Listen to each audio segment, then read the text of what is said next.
গণভোটের গণরায় বাস্তবায়ন, জনদুর্ভোগ নিরসন ও দ্রব্যমূল্য নিয়ন্ত্রণের দাবিতে চট্টগ্রামের ঐতিহাসিক লালদিঘি ময়দানে অনুষ্ঠিত হয় ১১ দলীয় ঐক্যের বিভাগীয় সমাবেশ।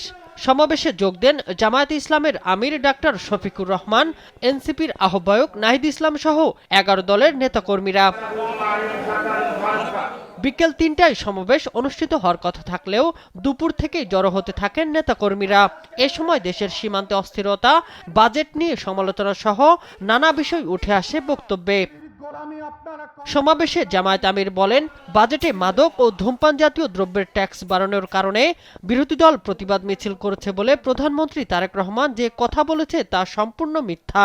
সংসদে গিয়ে প্রাথমিক বিশ্ববিদ্যালয় উপহার দেন, আর কক্সবাজারে এসে বলেন যে বিরোধী দল এই বাজেটে মাদক এবং ধূমপান জাতীয় দ্রব্যের ট্যাক্স বাড়ানো হয়েছে বলে বিরোধী দল তার বিরুদ্ধে প্রতিবাদ করে মিছিল করেছে।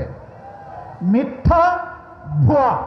কথা বলা বিরোধী দলের গণতান্ত্রিক অধিকার জানিয়ে আমির আরো বলেন, যে সরকার জনগণের রায় মানে না, সে সরকার জনগণের হতে পারে না। জনগণ যখন দেখবে জন আকাঙ্ক্ষা বাস্তবায়নে আপনি এবং আপনার সরকার আন্তরিক, কিন্তু জনগণ যখন দেখবে ৭০ ভাগ মানুষের রায়কে আপনারা অপমান অগ্রাহ্য করছেন, জনগণ বসে বসে আঙ্গুল চুষবে না। সমাবেশে আরো বক্তব্য রাখেন বিরোধী দলীয় চিফ হুইপ নাহিদ ইসলাম।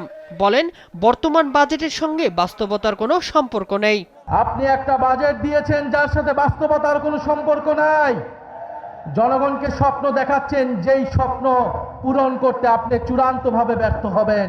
দাবি না মানলে জনগণকে সঙ্গে নিয়ে গণপ্রতিরোধ গড়ে তোলার হুঁশিয়ারি দেন নেতারা। শামীম হোসেন, নিউজ ডেস্ক, দেশ টিভি।